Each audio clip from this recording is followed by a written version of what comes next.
My family invited 104 people, even the neighbor's dog, to my sister's wedding but forgot me. One text exposed the truth, so I froze the $13,500 budget and ended it all at City Hall. I didn't get an invite to my own sister's wedding. When I brought it up, my mom just laughed it off, saying, "You at the wedding? Don't be silly." She didn't even look up from cooking. "Maybe they thought I wouldn't come anyway," she added. It was early morning, 7:04, and like every Friday for the past 5 years, I'd brought her coffee. I never asked for thanks, just quietly did my part. "Didn't you once say weddings are just overpriced parties?" she added with a smirk. I didn't say that. I helped pay for it, $13,500 sent over months for the venue, flowers, and her dress. Yet somehow, the neighbor's dog got an invite, and I didn't. "Must have been a mistake," Mom said, but quieter this time. I left, plotting my next move. An hour later, my phone buzzed with the family group chat. Lena had said, "Honestly, the dog's a better guest than him." Ouch. I typed nice and hit send. Then I opened my bank app. Wedding fund frozen. Payments cancelled. Honestly, every vendor was down to me. But I had copies of everything, every transfer, agreement, and screenshot. I headed to City Hall, deciding if I wasn't on the guest list, I wouldn't be at the wedding in spirit either, or financially.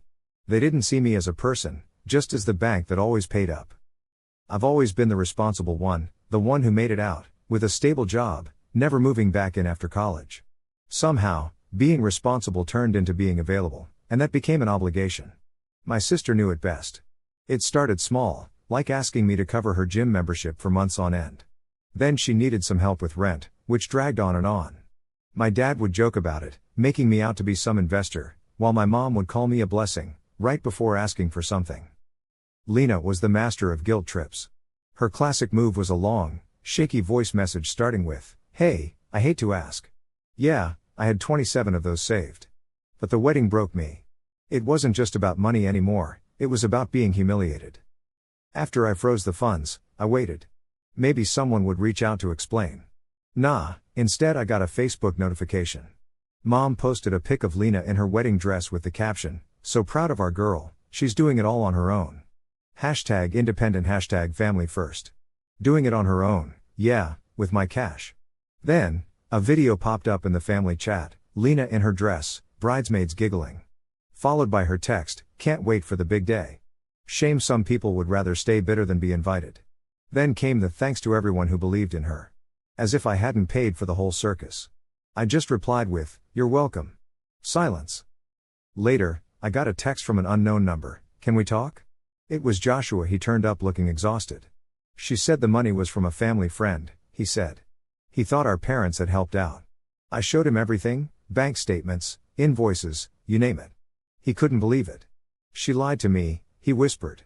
Without me asking, he showed me a group chat from the bride squad. There was Lena saying, "If my brother shows up, I'll get security. He's toxic." Another bridesmaid chimed in, "He's not even invited. OMG, savage, lol." And then, "I bet he'll still send a gift, though." Josh was as shocked as I was. So, here's the deal, I totally believed him. He was too shocked to be lying. As he got up to leave, he paused and said, "You don't deserve this. They're treating you like the bad guy in a story you paid for." As I watched him walk out, it hit me, they never thought I'd actually stand up for myself. They probably imagined I'd just watched the wedding on my phone, feeling left out, maybe sending a toaster as a gift, clapping from afar. But they had no clue I had some dirt on them. They didn't realize I was over their nonsense. Inside the barn, the air was annoyingly warm. Fairy lights twinkled everywhere, and mason jars full of eucalyptus were supposed to add charm. It was exactly the kind of wedding Lena always dreamed about, rustic and Instagram ready. Too bad it wasn't actually paid for by her. When I showed up at the rehearsal dinner, the party was in full swing. I wasn't on the guest list, but who cares? I had proof, real, solid proof. I stood at the entrance for about a minute before anyone even noticed me. People were toasting, a girl in a satin dress was crying because someone stepped on her dress, a cousin was freaking out over shrimp allergies, and the DJ was testing his set. From the outside, it looked like your typical fancy wedding. Then Lena saw me. Her smile faltered just a bit, and she got up, napkin still on her lap. "What are you doing here?" she hissed as she approached me. "I brought a gift," I replied, tapping the flash drive in my pocket. Her face went pale. "No, don't. "You're not doing this here," she said. "You didn't want me at your wedding," I shrugged. "But you had no problem using my money for it." I walked over to the AV table. The guy running the tech gave me a questioning look. "I'm the brother," I said, plugging in my flash drive. "And now it's my turn." The lights dimmed, and the music stopped. Some drunk guests booed, thinking it was part of the entertainment. Then the first slide appeared, with bold letters, "This wedding was built on lies." People laughed nervously, but they quickly stopped when the next slide showed up. Transfers from my bank account, screenshots of Venmo, PayPal, credit card bills, all with labels like dress deposit $1,800. DJ advance $900, venue booking $4,200, and more. The grand total, $13,4978, with my name plastered everywhere. The whispers started, and you could feel the change in the room. Then came slide 3, group chat messages from the bride's crew. Lena was in there saying, "He thinks he gets a seat at the table just because he spent some money on it." News flash. I didn't invite a debit card. One of her bridesmaids chimed in with, "OMG. You're savage," another said, "I can't believe you're really not inviting him." And Lena again, "Not even my dog wanted him there." Then, the audio played. It was her voice in a message she left me 3 weeks ago, saying, "Seriously, you're saving this wedding. You're the best. But don't tell anyone I said that. Got to protect the brand." The room went so quiet, you could hear a spoon drop into a wine glass. My dad stood up, his voice booming, "Turn that off." I calmly asked, "Why? Don't like hearing your investment report?" He took a step toward me. "You think this is funny?" "No," I said. "I think it's fair. You took my seat. Now I'm taking the spotlight." Slide 4 played, a recording of a call with my mom explaining why I wasn't invited. "It's not about you. Lena just didn't want you in the photos." And honestly, I agree. The silence was deafening. Denise covered her mouth, while cousin Jake muttered, "Jesus." I stepped forward. "For years," I said, "I paid in silence. Dentist bills, car repairs, Lena's credit card debts, mom's utilities, dad's vacation costs.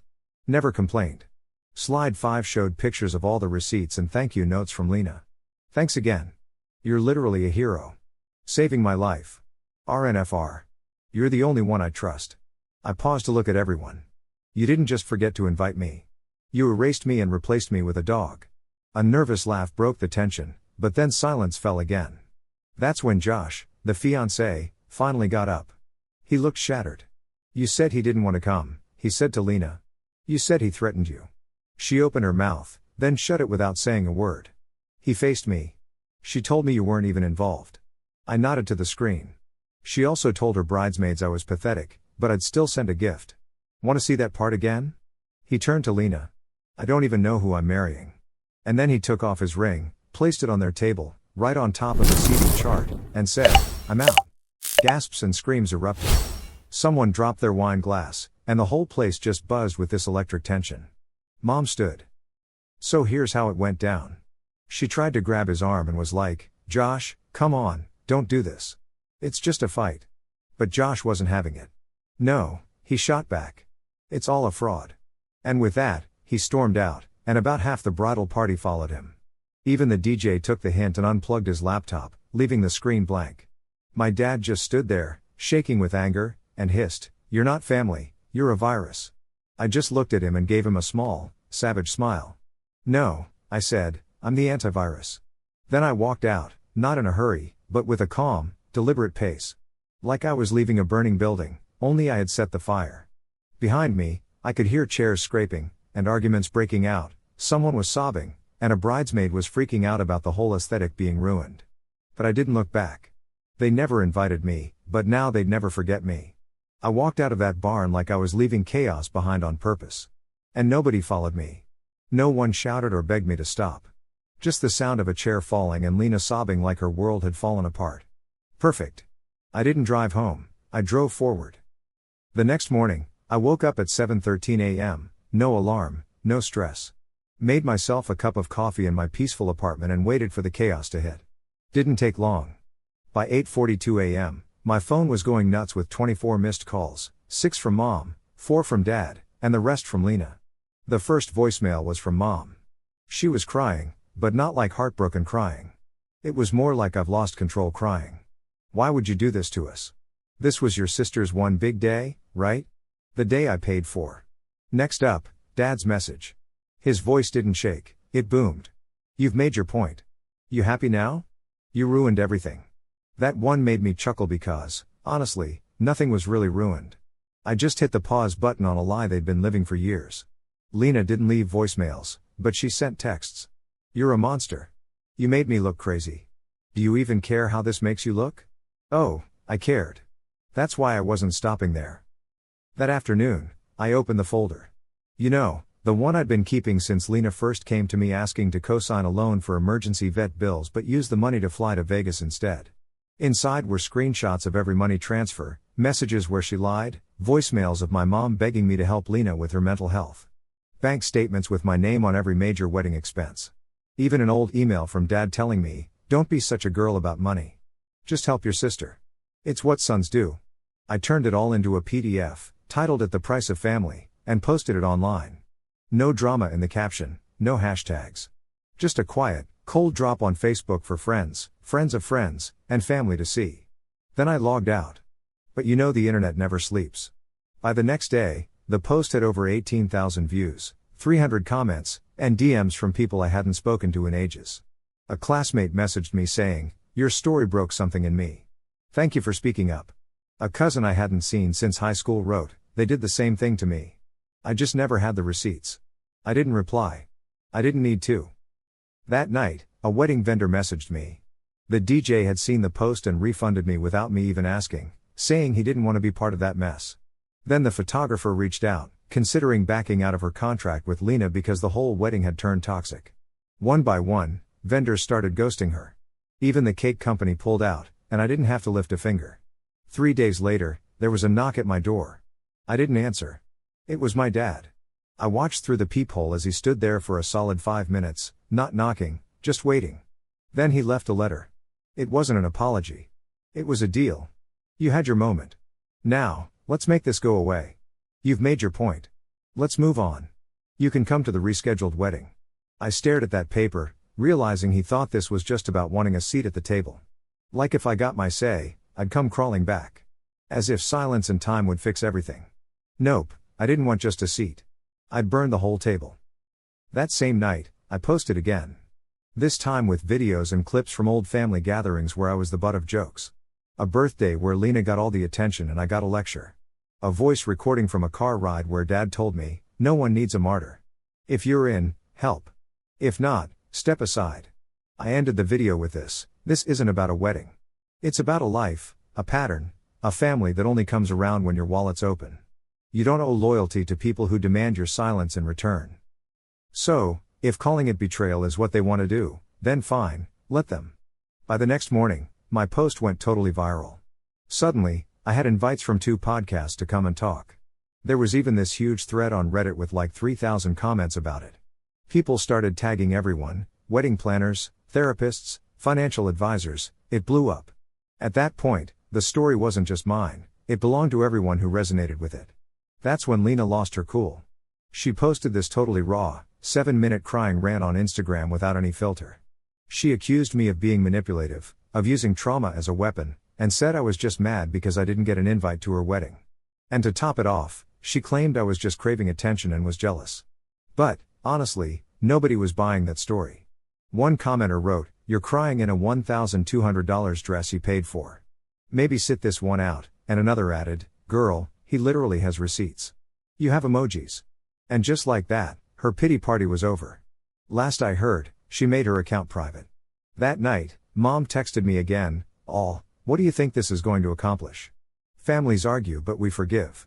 That's what really matters."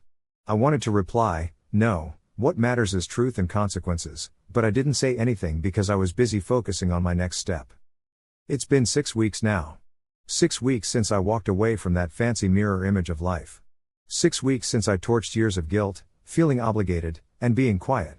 And you know what? The world didn't end. I didn't fall apart. Nobody came running to put me back in that box they'd drawn for me. Instead, I found something amazing: peace. No more nagging voicemails. No more BS money requests dressed up as just this once. No more group chats where I'm only valuable if I'm footing the bill. Just sweet, sweet silence. And it feels so complete. I made a quiet move to a new city. Found a smaller but cozy place that's all mine. No address forwarding, no welcoming mat. Just a simple note by the doorbell saying, "Not available for emotional labor." And yep, I mean it. The business idea I'd been brewing for a year? I launched it. Not for the family, for me. A digital consultancy, clean, precise, profitable. I'm the solo operator. I pick my clients. And I finally stopped funding other people's dreams, only focusing on my own. About a week after going live, I wrote a public update. It wasn't revenge, it was reclaiming my story. I used to equate loyalty with keeping quiet, but now I realize that loyalty without respect is just servitude. I'm done being the servant. The post took off again. Even got a mention in a few business blogs. One headline read, "The wedding that exposed a family and built a brand." Pretty poetic, right? Lena tried to twist things, naturally. Posted cryptic messages about outgrowing toxic people and losing relationships as you evolve, but nobody was buying into it anymore. Her follower count dropped. Her podcast still sits at just 43 listeners, but now comments are turned off. And Josh, he messaged me 2 weeks after the big shakeup with just 3 words, "You saved me." Didn't feel the need to reply, some truths are stronger in silence. Then a message came from my aunt, the only one who occasionally defended me at family gatherings. She wrote, "I just want you to know some of us saw it. We just didn't know what to do. Too little, way too late." I didn't reply, but I screenshotted and filed it in a folder labeled "Recognition does not equal re-entry." That's my new boundary because they'll try to wiggle back in. Oh, they always do. Testing the waters with a tag on an old photo, a like on a new business post, a lame comment, "So proud of you." Acting like nothing happened, like there was never a knife at all. But I've changed the locks, both online and in life. The phone number they all had? Gone. I didn't just block them, I erased the entire line. No access, none. I've got a new phone, new number with just one contact, me. One day, I walked past a print shop and on a whim, I went in to make a sign. Black background, white serif lettering, glossy finish. I put it up outside my new office door the next day. It reads, "Funded by the Forgotten." A little joke for me, a little burn for them. Because yeah, they might have forgotten me, but I remembered everything. And I turned that mess into something real, clarity, purpose, and, most importantly, autonomy. This time, I didn't beg for forgiveness. I didn't look for closure. I became it. So if you're reading this and you've been carrying everyone else's burdens while being slapped with the label selfish, here's what I'll say, you're not obligated to set yourself on fire to keep others warm. Some people only love you when you're useful to them. Burn that bridge and then build your own, stronger one. I wasn't invited before, but guess what? Now, I own the damn venue. If you haven't yet, please subscribe. And hit the notification bell to stay updated with more crazy real life stories happening around you.